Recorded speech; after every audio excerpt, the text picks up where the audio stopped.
A la hemorragia posparto, recuerden que esta es una causa importante de muerte materna, ¿no? Entonces, es una causa importante de muerte materna, ¿ya? Sobre todo en las zonas rurales, ¿ya? Zonas de la sierra, zonas de la selva, todavía constituye ahí la primera causa de muerte materna, ¿ya? En las zonas que tienen poco acceso a los servicios de salud. Muy bien.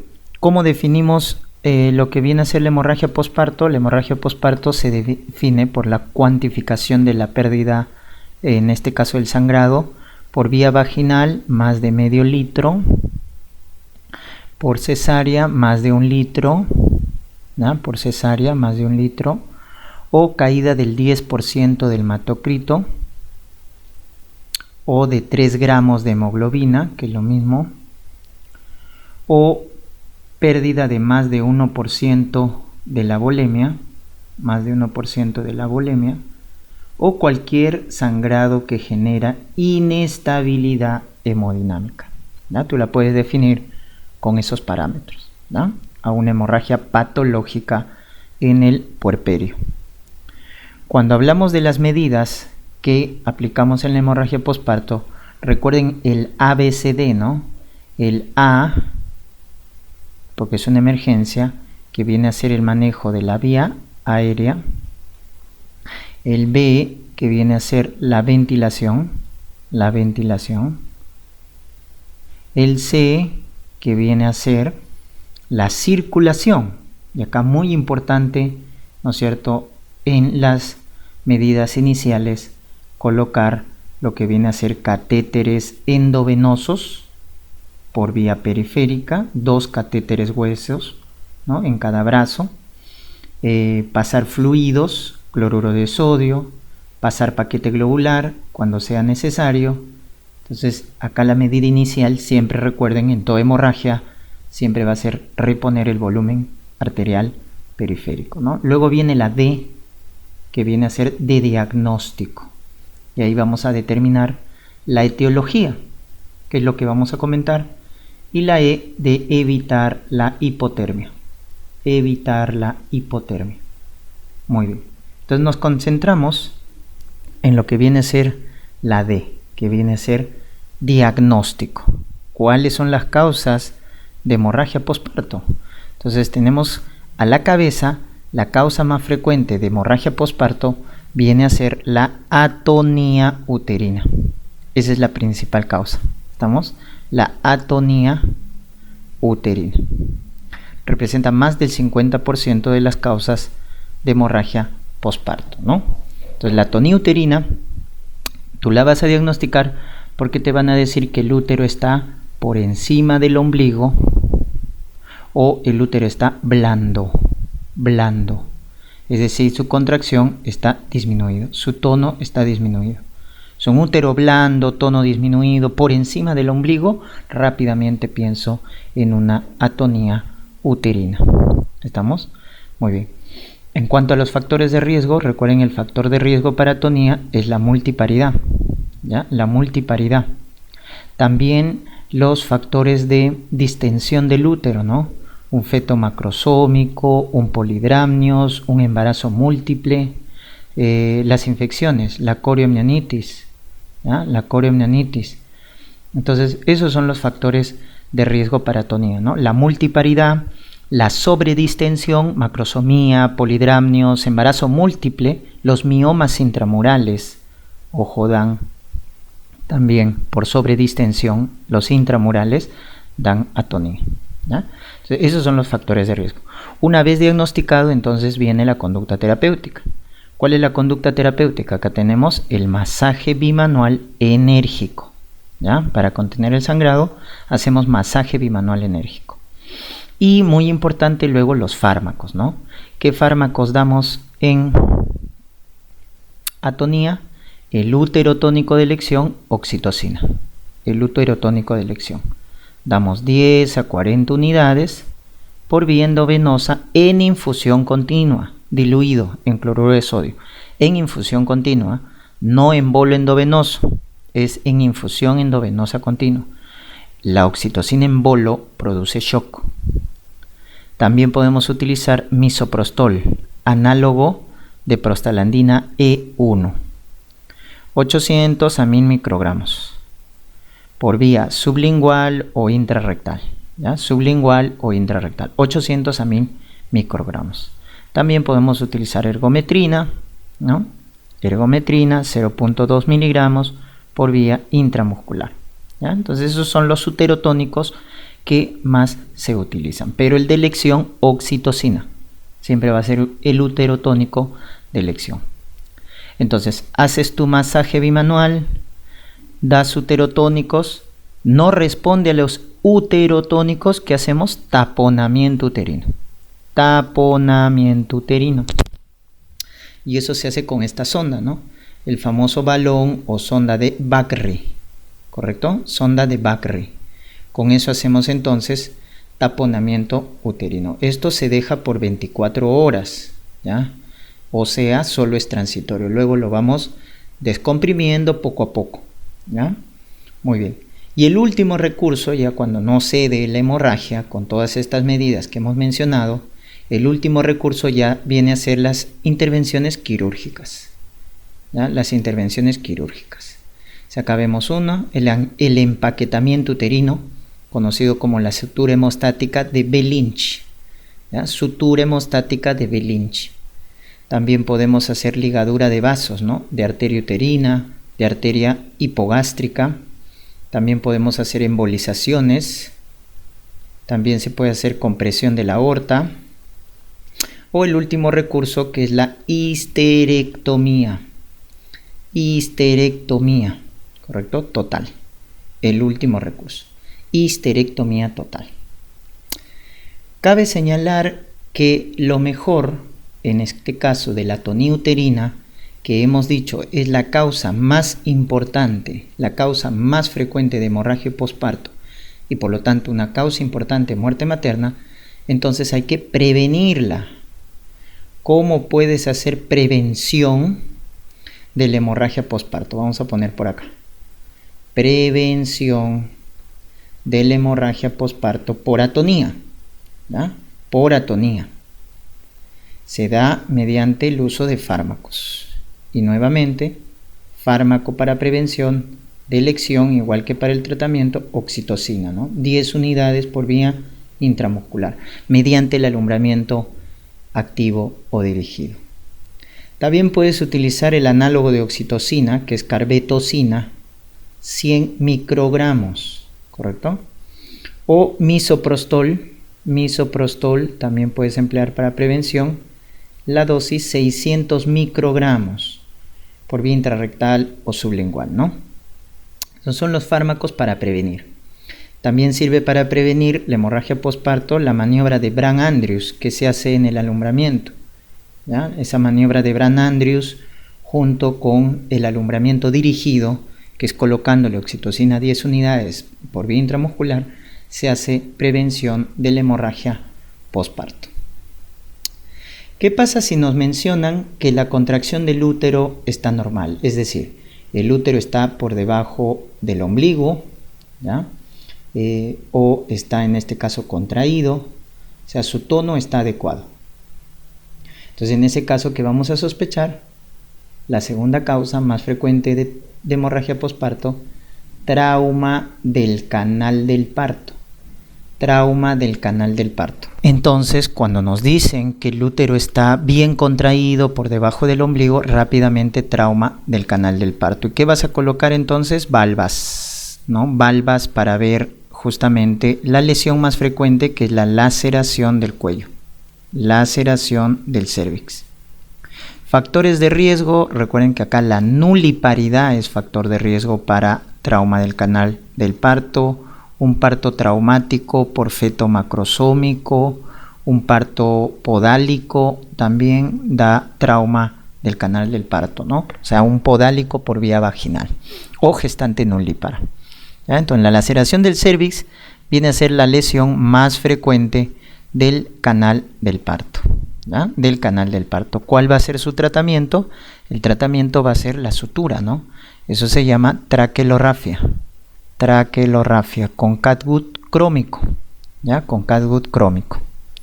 Y luego tenemos por acá, ¿no es cierto?, lo que viene a ser los desgarros perineales, ¿no? Los desgarros a nivel del perineo, que tiene 4 grados, que es lo que tienes que acordarte. Este es grado 1, grado 2, grado 3 y grado 4.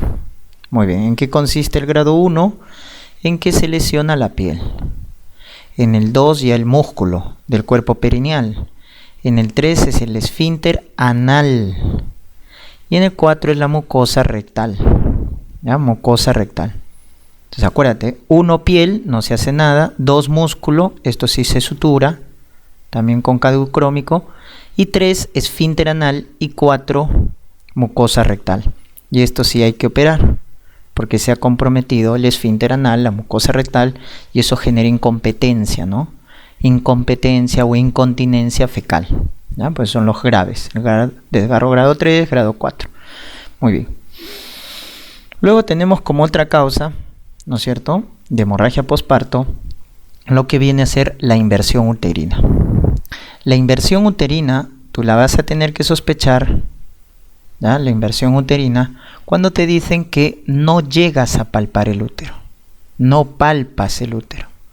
Ahí piensas rápidamente, puérpera, que sangra de forma profusa y no palpas el útero, inversión uterina, ¿ya?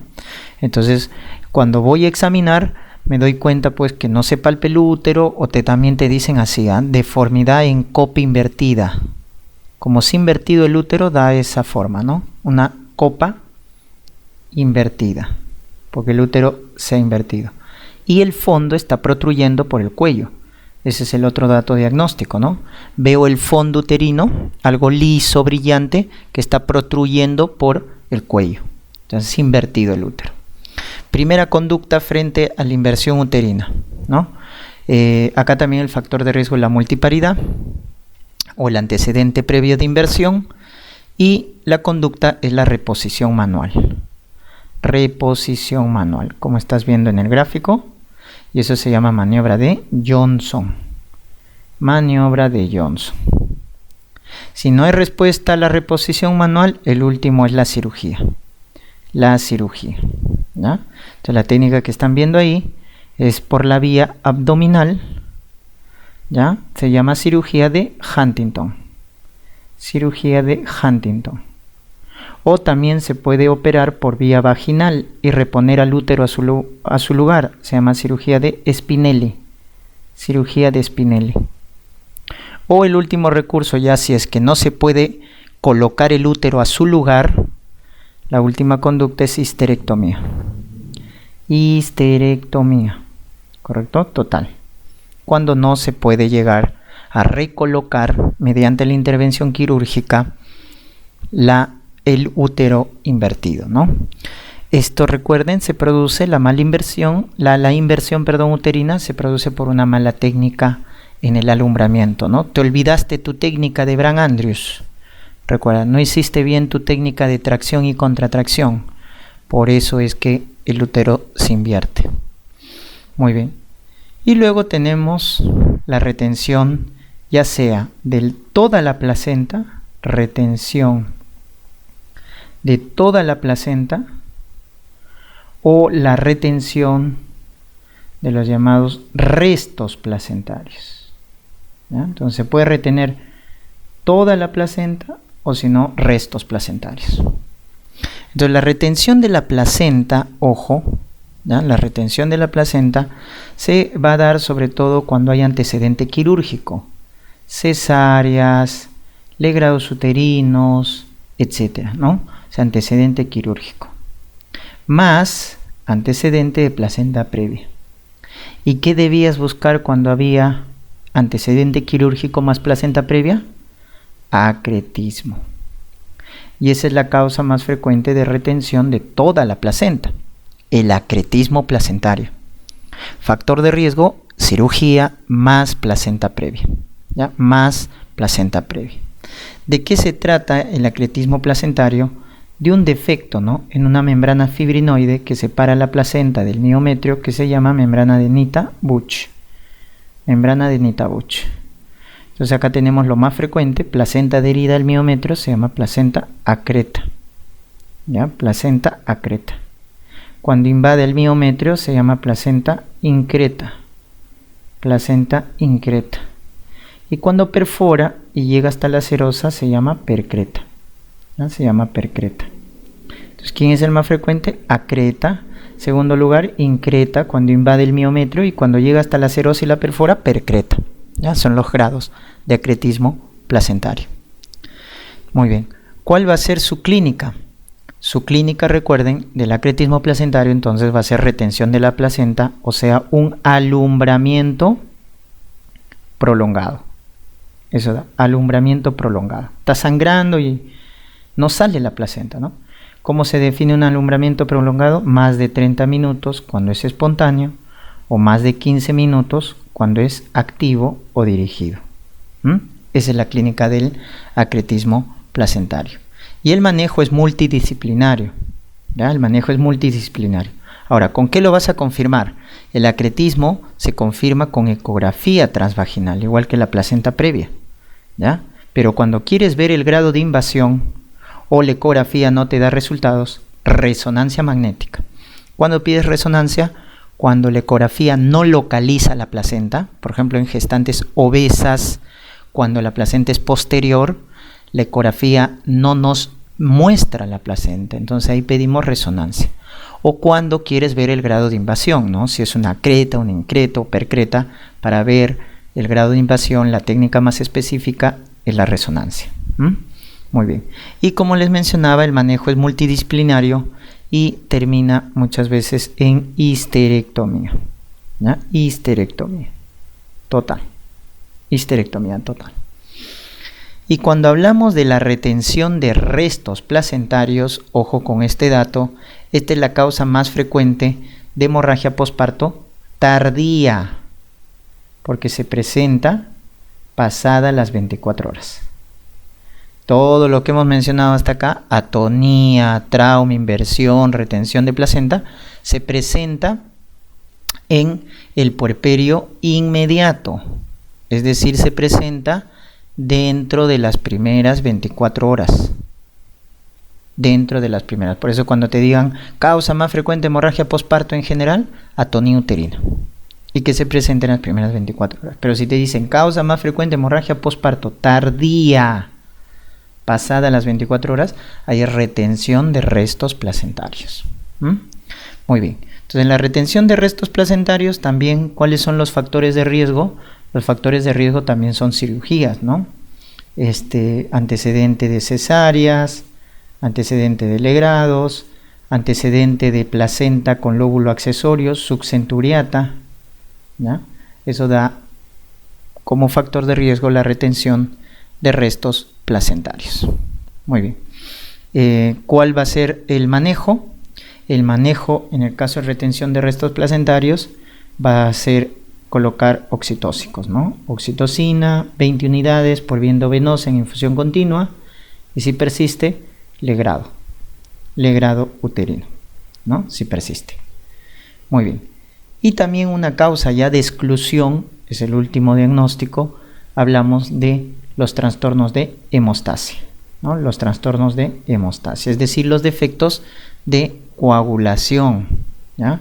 Entonces, por ejemplo, una paciente con PTI, una paciente con enfermedad de von Willebrand, una paciente que está séptica, que está haciendo SIT, va a tener hemorragia, pero por trastorno de la hemostasia. Por eso habrás escuchado las 4 T's, ¿no?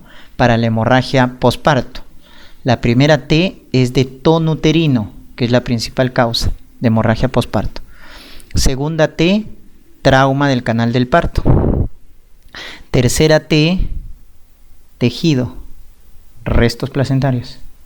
Y la cuarta T, trombina, trastornos de hemostasia.